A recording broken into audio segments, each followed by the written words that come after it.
This is the history of our ancestors and our mother, Katharina Benesch's life. And with great respect and admiration, we present it. We are known as Transylvania or Siebenbürger Saxons. Our forefathers migrated from Germany to Transylvania in the years 1150 to 1200, about 800 years ago. Transylvania is a province of Romania. It is surrounded by the Carpathian Mountains. Our ancestors came from the province called Saxony, which is in the area of the Rhine and Moselle rivers in Germany. This is approximately 100 kilometers south of Cologne or Köln today. The Saxon language, which we still speak amongst ourselves today, is a dialect of the German language. Germany had become overcrowded. There was not enough land to feed everyone. So when King Geza II of Hungary invited the Saxons to come live in Transylvania and offered them free land, religious freedom, and permission to keep their German language, and above all, freedom to govern themselves, they accepted. In return, they had to help stop the Mongols and Turkish warriors from plundering their way to the west. Transylvania was an uninhabited land, mostly forests. In order to be able to defend themselves against the enemy from the east, they built castles or burgens on the outskirts of the territory. They built 7 of these castles or burgens and named their new homeland Siebenbürgen, or 7 castles.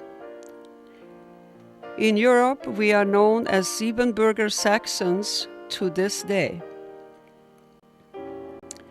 The immigrants found that the land in their new country was very fertile. They could grow crops, had vineyards, and could make their own wine, just like back home. Life was not easy. They worked very hard, but they were free to govern themselves, and with God's help, they prospered. They started to establish villages. These villages consisted of a church where everyone was baptized, confirmed, married, and buried, a parsonage, and a Gemeindehaus or town hall. The upper level of this town hall served as a community center and dance hall. On the lower left side was the Konsum, where one could buy coffee, sugar, salt, and some spices. Everything else you had to grow and make yourself or drive to the city to buy. The lower right side served as the town office and the notary public for official business. Waltersdorf was the twin city to Ragla, with the river Buda flowing between them. Waltersdorf was German and Lutheran, Ragla, in contrast, Romanian and Catholic. Life revolved around church, school, and family. There were no movie theaters, no banks, no Costco or Kmart, no clothing stores, no TV or radio either. There was no class distinction. No one was homeless. Everyone had enough land. If he worked it, he had enough to live on. School was mandatory for everyone. It was in this small town of Waltersdorf that our mother was born on November 14, 1914. They lived with her parents and a grandmother in this big house. In 1917, her brother Michael was born. Here he is with Mom at the age of about 11. When Mother was 9 years old, her father died of cancer. This meant that she had to start helping with the chores. It became her job to walk with the hired help to show them the property lines so they could work the fields. They would start out before the sun came up, around 5 in the morning, walk 3 to 4 kilometers to show the fields. Then Mother would turn around and walk back all by herself and attend school. It was on these lonely walks that Mother practiced the poems she learned in class. To this day, our mother can recite some of the longest poems that were ever written. She had time to think about her favorite subjects in school, geography and history. She wondered what Vienna, Paris, Berlin would look like. Also America, so far away, and the Niagara Falls in Canada. Oh, and that lake up high in the Andes in South America, that Titicaca Lake. Well, someday, maybe. These dreams were far away, but they kept her from being lonely and scared. Mother said she was never afraid. There was the moon and the stars, and she knew God was up there somewhere watching over her. And with His help, she could handle whatever came along. Mother was a happy child. She was a tomboy, as we say it here. She would jump over the fence to see if the neighbors' apples tasted as good as theirs. She would hide up in a tree when young men came courting. She did all this just for fun. So time went by and Mother grew into a lovely young woman of 16. Time to think of marriage. People were expected to marry very young back then. Mother was still dreaming of the 7 wonders of the world, but she had to put these dreams away for now. So on December 5th, 1930, at the age of 16, Mother married our dad, Johann Benesch, a young local man who was 22, and they made their home with his parents, since he was the oldest son. Life was a lot of hard work, but they were happy. They had enough to eat, they had their home, family, and friends, and they were grateful for that. All weddings took place during winter months and were a whole town affair. The women cooked and the gypsies played their music well into the early morning hours. Fasching or masquerade was another fun occasion. Here is Mother and some of her friends with outfits they made themselves out of crepe paper. See, they actually show their legs. The young men would also dress up and parade up and down the street during Fasching time. A big spring festival was the day of the sheep milking. Sheep were kept in herds by sheep herders out in the fields. So on the 3rd Saturday in May, the whole town of Waltersdorf would pack a lunch and go out to watch the sheep being milked. The farmer whose sheep gave the most milk had to host a party that evening. The women's group was another way of communication. The ladies would meet in one another's homes early in the morning and late at night for spinning and sewing. All cloth was hand-woven and sewn by the women, except for the Sunday leather coats. Unmarried confirmed girls wore the high hat to church on Sunday. After marriage, this was replaced by a beautifully sewn cap. So life went on and 4 children came along. Catherine was born in 1932, I Maria in 1934, and in 1939 along came 2 more, Johnny and Rosie. What a surprise. No one had known we would get twins.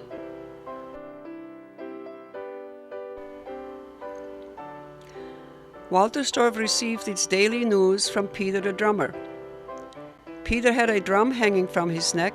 He would walk down the street, make a lot of noise to draw people out of their homes, and then he would yell out the news. This is how we found out that war had started. This means bad times, I remember our father saying, and he was right. First there was Hitler propaganda, all the good he was going to do for everyone.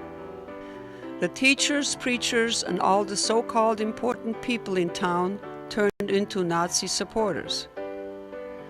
Soon Nazi propaganda was preached in church. A people that had grown up together, whose families had lived in the same town for generations, turned against one another. It was Nazi followers against those that did not. Young men were forced to volunteer into the German army. By fall of 1943, the age groups of forced volunteers had reached my father's age. Father and his brother Martin and a couple of others refused to volunteer. If they were drafted, he had no choice. But volunteer at age 34 with 4 small children, he could not do. Because of his refusal, all 4 of us children were no longer allowed to attend school. Neither were we allowed to sit in our family pew in church. We received these letters, signed by old friends, instructing us to immediately remove the children from school. Kids would call us Jews and Bolsheviks. We were hit and pushed on the street by our school friends. Every night, someone from our town painted the Jewish star or write Bolshevik on our house. Mother would quickly paint over before Dad could see it. She knew this would upset him. There was a lot of confusion, neighbor turning against neighbors, friends against friends. By spring of 1944, Dad and the others could stand it no longer. We kids had missed almost 1 year of school and had no friends to play with. So on May 10th, 1944, the men left for the army. They were sent directly to the front to fight. By June 15th, Uncle Martin was missing in combat, and on July 17th, Dad was killed in Tripoli by Pisa in Italy. Dad had written one last letter asking Mother to take care of their children for him, as they were going to be left without a father. Here are excerpts from that letter. My dearest precious wife and my dear unfortunate children, in tears I'm writing to you a few more lines. Tonight we're going to the front in the south. My dearest wife, I beg of you, please take care of our children as they will remain without a father. We heard of Dad's death in August, and in September we were told that we had to evacuate our homes. All Germans were ordered to pack up and leave because the German army was being pushed back by the Russians and we were in their way. If we stayed, we would all wind up in Russia's Siberian labor camps. There were no young men left in the village, only grandfathers, women, and children. Everyone was scared. Where do we go? What do we eat on the way? There were no McDonald's on the roadside. But we started hearing noises of the war, and it was coming closer each day. We were told we must get ready and depart. So Grandfather made a cover for our wagon. We did not have cars. And on September 18th, 1944, our whole town left home, leaving everything behind. We were 7 persons on one wagon. Our grandparents, us 4 children, and Mother. There was not room for more than a few loaves of bread, some cheese, and clothing. We had taken along a cow for milk, and since there was no room for Mother in the wagon, she had to walk with the cow. Along the way, we met up other villages leaving. The wagon train seemed endless. We had to travel through the mountains on back roads, so the enemy planes could not spot us. Still, at least once a day, planes would fly over us and start shooting at the wagon train. We had to leave the wagon and hide in ditches to keep from being killed. Often Mother got separated, and that frightened us children. So we left the cow behind, and Mom had to walk alongside the wagon so we could hear her voice. We had to rush. The noises of war were getting louder. We heard soldiers blowing up bridges, the ones we had just crossed a few minutes before. Most Hungarian people were very nice to us as we traveled through their country. They were allowed to stay home, since they were not Germans. They gave us bread and milk and some of the spiciest goulash we had ever tasted. I remember stopping in a place for a few days. The couple that took us in had no children, so they offered to adopt Johnny and Rosie and give them a good home. The twins were 5 years old and kind of cute. Mother would know they were taken care of since she had nothing of her own. No husband, no home, no idea where we were going. Besides, she would still have 2 girls to take care of. But Mother refused to give up her babies. She had faith in God. He had helped her before. He would not desert her now. Finally, after 9 weeks and about 1,000 kilometers, we arrived in Austria. Mother had walked most of this distance. We could still hear the loud noises of war behind us, so we kept on going all the way to the town of Andrichsfurt, almost at the German border.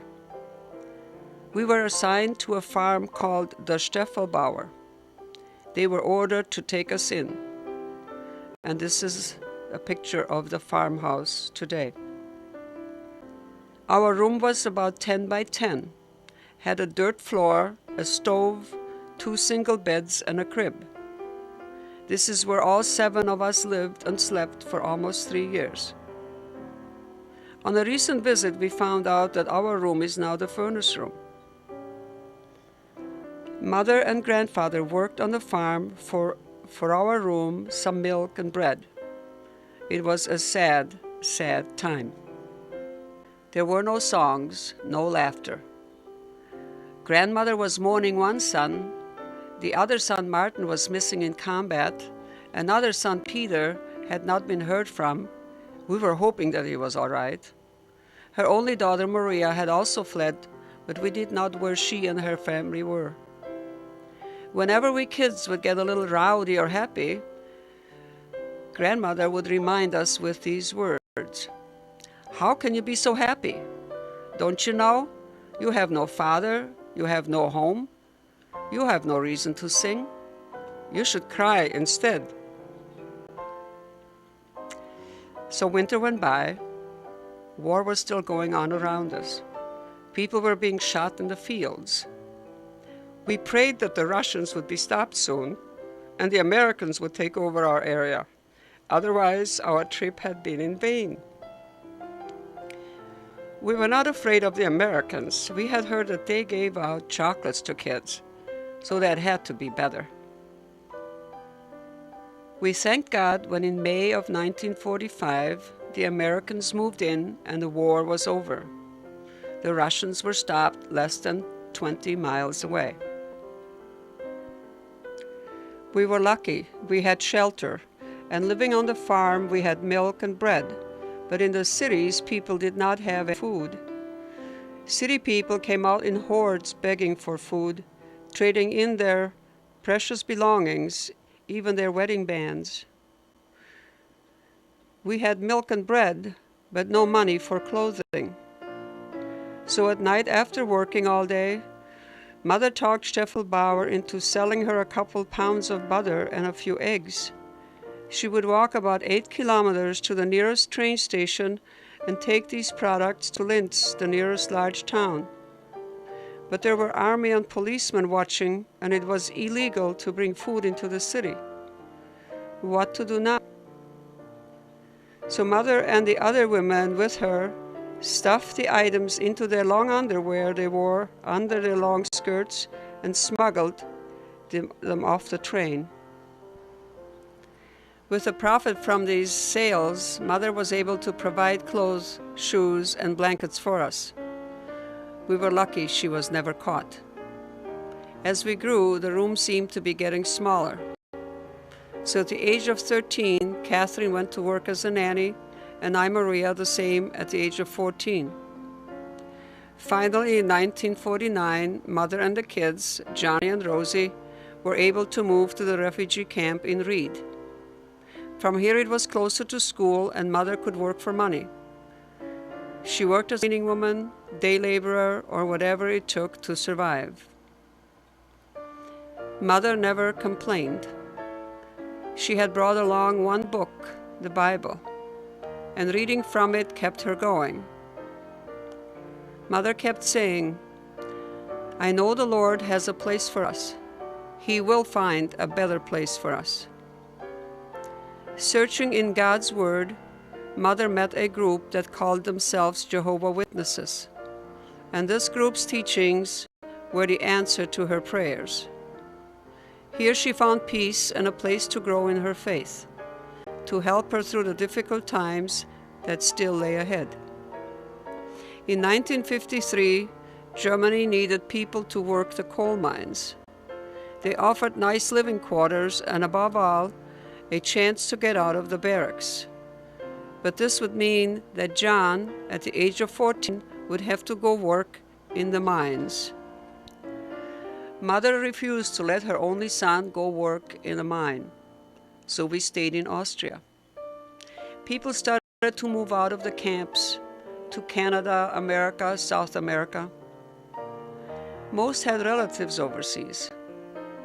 In order to immigrate, you had to have a sponsor guaranteeing work once you got there. Mother kept saying, if we could only find a way to go to America. She had heard that in America the roads were paved with gold and money grew on trees. And we could certainly use a bit of that. So in spring of 1954, Catherine and I, Maria, applied for immigration at the American Immigration Office in Linz. Congressman Rivers of South Carolina, who was on a goodwill visit, was kind enough to sponsor both of us to come over and work as domestic help. Catherine changed her mind and decided to stay in Austria. So in December of 1954, I, Maria, immigrated to Charleston, South Carolina. Summer of 1955, I came to Detroit to stay with a neighbor from home, the Fedotuscan family. They were kind enough to take me in and help get a job. Fall of 1955, Catherine decided to come over after all. Look, we actually made the paper. July of 1956, Mother and the twins followed.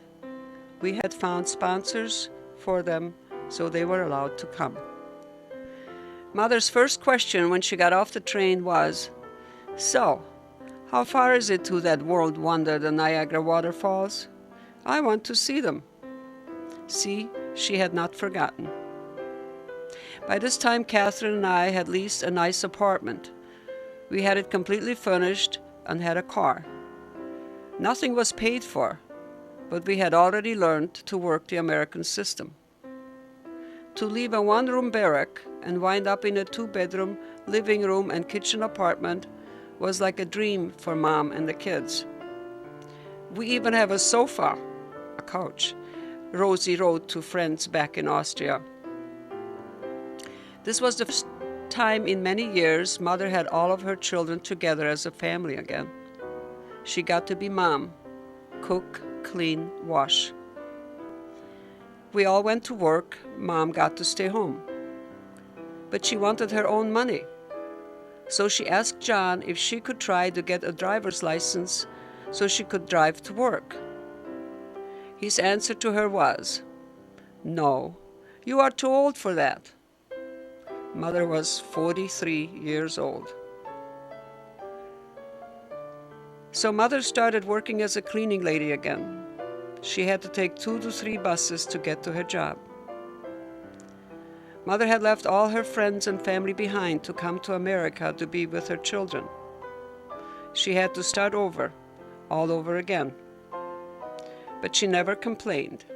She found strength in her faith in God and her new friends in the Jehovah's Witness congregation. In 1958, Catherine and I, Maria, bought a two-family house on the east side of Detroit near Outer Drive in Gratiot.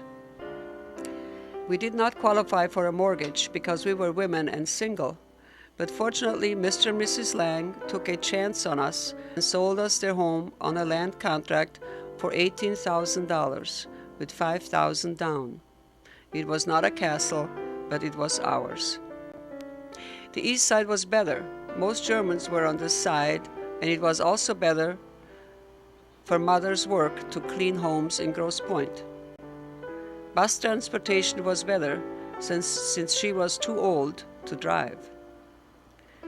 In 1965, Mother became a U.S. citizen, so her mother, our grandmother, who had joined us here in 1963, could stay with us in the United States. We had not seen her in 18 years because she was detained by the communistic Romania. She was called Flieger Oma or Flying Oma because she flew in by plane. We all went to night school to learn the language of our chosen country and to get better jobs. And the time also came for us to start our own families. In 1959, John met and married Herta, also a refugee immigrant from Prussia. They were blessed with 3 children, Heidi, John, and Chris. Catherine married Tony Hager, a young man from Windsor, Canada, born in Yugoslavia. They also had 3 cute little kids, Walter, Bridget, and Eva. Rosie found Peter Sattler, also from Yugoslavia. They became parents to Frank and Richard. Unfortunately, Richard died at the age of 6.5. Soon little Susie came along, to the delight of her parents. Finally, Maria married Bob Swanson, an American, and to catch up with the rest, they also had 3 darling babies less than 5 years, Julie, Lisa, and Bobby. After Mother had all her children out of the house, she was able to start traveling. She got to see the places she had dreamed of way back as a child. She went to Berlin, Paris, and back to visit relatives in Germany and Austria a few times. In 1983, Mother, myself, and my daughter Julie took a nostalgic journey to Italy in search of our father's grave. We found it finally at a German soldier's cemetery near Bologna, where he had been moved from Pisa. We also went to Romania to see our old home. Mother got to go to Florida often, where she enjoyed walking the beach, collecting seashells, and making friends with the seagulls. 3 years ago, at the age of 87, Mother enjoyed a Caribbean cruise visiting Mexico, Cozumel, and the Cayman Islands. Today, Mother lives in her own home. She loves gardening. Her flowers are the most beautiful in the neighborhood. She also loves to bake. Cookies, her bread, and donuts are loved by all her grand and great-grandchildren. She loves to cook, and we all love to go help her eat it. Mother still faithfully attends the meetings of the Kingdom Hall of the Jehovah's Witnesses at least 3 times a week. So we come to today's celebration of Mother's life. Much has happened in the years gone by. Joys and heartache, life and death. We remember our dad, Richard, Flieger Oma, my husband Bob, and Katie's husband Tony. And we rejoice in the gift of grand and great-grandchildren. Here we see Walter and Meg Hager with their children, John and Juliana. Bridget and Jeff Boyle with Brittany and Zachary, and Eva and Ted Oakes with Stephen, Ashley, and Nicholas, also part of the Hager family. These are Bob and Maria Swanson's 2 daughters with their families, Julie and Paul Bates with Nicole and Kristen, Lisa and Craig Bowden with Claire and Charlotte. Bob Swanson is living the single life in New York. Next is John and Herta Benesch's family. Heidi and Chris Beal with their 3 boys, Justin, Andy, and Matthew. John and Denise Benesch with Katie, Alex, and Ryan. Chris Benesch just started a great job in New Jersey. And here are Frank and Audrey Sadler with their 3 sons, Michael, Frankie, and Eric. Susan Sadler is trying to help Kmart get back on track. So here we are, gathered today in your honor, Mother, so we can tell you were right. Life in America was good for us. From 5 of us less than 50 years ago, we are now 45. When Dad left, you promised him that you would take good care of his children for him. You have done that. You have kept us together. You have been an example to all of us of courage, faith, hard work, honesty, and love. Thank you, Mom.